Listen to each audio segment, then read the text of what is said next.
Welcome to Danny Grazia Prince channel. Thank you very much to choose this video. I am Assistant Mr. Danny Grazia Prince would like to say before you watch please click subscribe button and bell notification to motivate us create more historical facts. In this video, I'm gonna discuss a historical fact: are all religions the same? Islam offers a far more credible solution to the problem of religious diversity, a solution that stresses the importance, nature, and history of revelation.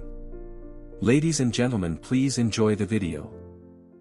Apakah semua agama sama? Agama itu haknya Tuhan. Manusia diberi dua modal untuk melaksanakan fungsi kekhalifahan. Modal pertama ilmu pengetahuan, modal kedua agama. Ini ditegaskan oleh wahyu yang pertama kali turun, bacalah dengan nama Tuhanmu. Membaca itu jendela pengetahuan. Bacalah apa saja agar kamu mengenali dirimu, alam semesta, dan Tuhanmu. Dalam adegan pengangkatan Adam sebagai khalifah, Allah Subhanahu wa Ta'ala mendemonstrasikan keunggulan Adam di hadapan malaikat karena ilmu. Namun, modal ilmu belaka tidak cukup. Adam dan Hawa tergelincir oleh bujuk rayu setan. Mereka diusir dari surga dan disuruh tinggal di bumi. Allah lantas memberi bekal agama. Fatalqa Adama min rabbihi kalimat. Kalimat di situ adalah simbol dari ajaran-ajaran agama. Agama adalah jalan manusia untuk kembali ke Tuhan. Agama adalah peta agar manusia menemukan rute kembali ke surga. Tapi banyak manusia lupa asal-usulnya. Mereka asyik di bumi. Allah mengirim utusan di setiap generasi. Tujuannya sama, menyampaikan janji dan ancaman. Bumi tempat menyemai amal. Jika amalmu baik, bagimu surga. Jika amalmu buruk, bagimu neraka. Itulah inti Islam. Agama semua nabi dan utusan, dari Nabi Adam alaihissalam hingga Nabi Muhammad sallallahu alaihi wasallam. Siapa saja yang mengikuti ajaran itu di setiap generasi dijanjikan bahagia di sisi Tuhan. Surah Al-Baqarah ayat 62, Surah Al-Ma'idah ayat 69. Dalam konsep Al-Quran, agama semua nabi dan rasul adalah Islam. Keturunan Yakub yang dikenal sebagai Bani Israel adalah Muslim. Surah Al-Baqarah ayat 133. Ketika mereka membunuh para nabi dan utusan dan mengubah isi kitab, mereka keluar dari Islam. Kaum Hawari, para penganut Nabi Isa alaihi salam, adalah Muslim. Surah Ali Imran ayat 52. Ketika mereka menuhankan Yesus dan mengubah isi kitab, mereka melenceng dari Islam. Surah Al-Maidah ayat 73. Ketika Nabi Muhammad sallallahu alaihi wasallam diutus, Bani Israel yang tersisa dikenal sebagai Yahudi. Mereka mendustakan Nabi. Meski mengingkari Nabi Muhammad sallallahu alaihi wasallam, status mereka dibedakan dari musyrik pagan. Mereka disebut sebagai Ahlul Kitab. Mereka tidak dipaksa masuk Islam. Mereka diterima sebagai bagian dari komunitas Muslim dengan membayar jizyah. Wanita-wanitanya boleh dinikahi. Sembelihannya halal dimakan. Surah Al-Maidah ayat 5. Ini berlaku juga untuk kaum Nasrani. Ahlul Kitab punya modal untuk kembali kepada Islam. Sebab berbeda dengan kaum politeis, mereka sama-sama percaya kepada Allah dan hari akhir. Ajaran dasar mereka sama, hanya menyembah Allah, berbuat baik kepada kedua orang tua, kerabat, anak yatim, dan kaum miskin. Mereka juga disuruh salat dan membayar zakat. Mereka juga dilarang membunuh. Surah Al-Baqarah ayat 83 sampai 84. Ketika mereka menolak Nabi Muhammad sallallahu alaihi wasallam, Allah menegaskan bahwa tugas Nabi hanya menyampaikan risalah. Surah Ali Imran ayat 20. Nabi disuruh mengatakan sebagai penerus risalah Islamnya Nabi Ibrahim, Ismail, Ishak, Yakub, dan keturunannya Musa, Isa, dan nabi-nabi lainnya. Surah Ali Imran ayat 84. Nabi Muhammad sallallahu alaihi wasallam penerus misi para nabi sebelumnya dan menyempurnakannya. Mestinya orang-orang Yahudi yang mengikuti Musa atau orang-orang Nasrani yang mengikuti Isa harus mengikuti versi Islam yang disempurnakan. Tetapi karena mereka menolak, padahal mereka tahu Al-Quran melarang memaksa mereka. La ikrahu fid din. Surah Al-Baqarah ayat 256. Mereka dikasih kebebasan. Faman sya'a falyu'min wa man sya'a falyakfur. Tentu saja yang kafir diancam senggatan api neraka kelak. Surah Al-Kahfi ayat 29. Kaum Yahudi merasa masih muslim dan mengklaim setia di garis ajaran Ibrahim. Al-Quran membantah mereka telah keluar dari Islam dan ajaran Ibrahim. Muhammad dan para pengikutnya lebih berhak atas Ibrahim dibanding mereka. Surah Ali Imran ayat 68. Nabi Muhammad SAW diutus karena Yahudi dan Nasrani tidak lagi mengemban risalah Islam. Dua agama samawi ini dinyatakan telah mengalami distorsi dan manipulasi. Sekarang kita jawab pertanyaan, apakah semua agama sama di sisi Tuhan? Seorang Muslim tidak mungkin menyatakan semua agama sama. Allah menegaskan hanya Islam agama di sisi Allah. Surah Ali Imran ayat 19.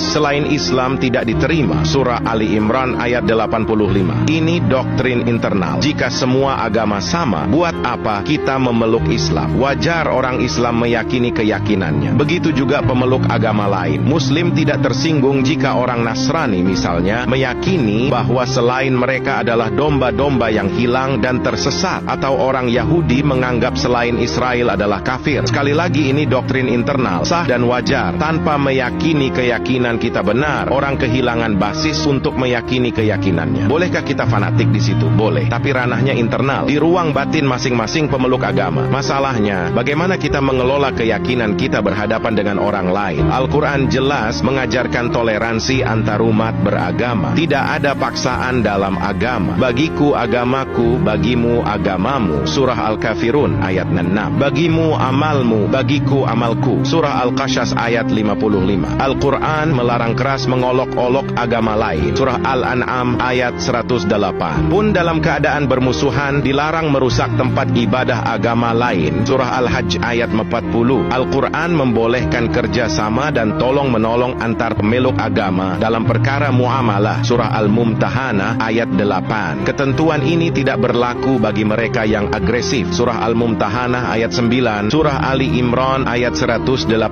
Surah Al-Maidah ayat 51. Kecuali sebagai taktik atau siasat. Surah Ali Imran ayat 28.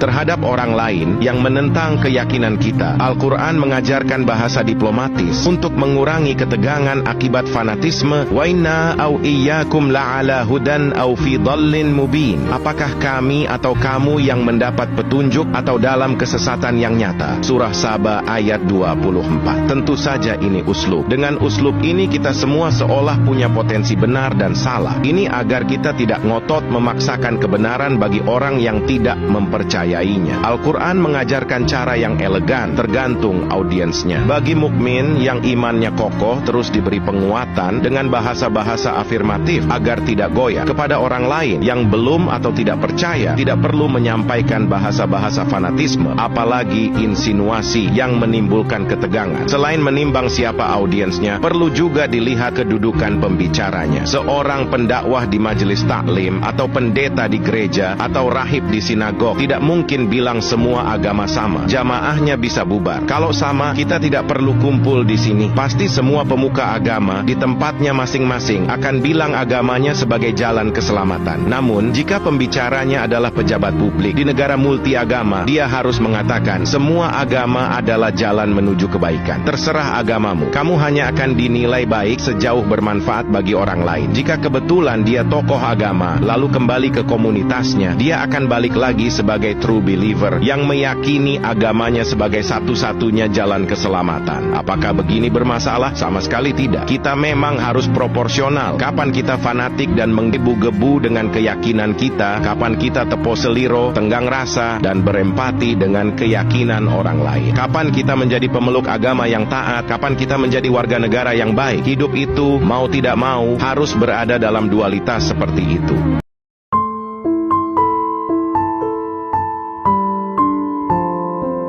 Thank you very much that you choose my channel to watch Historical Fact. I appreciated it so much, and may God bless you. Please don't forget press subscribe button and bell notification, like, comment and share to appreciate it as work hard for me and also to motivate me create more history fact, up-to-date news information and tips daily life. See you in the next video again. I love you all.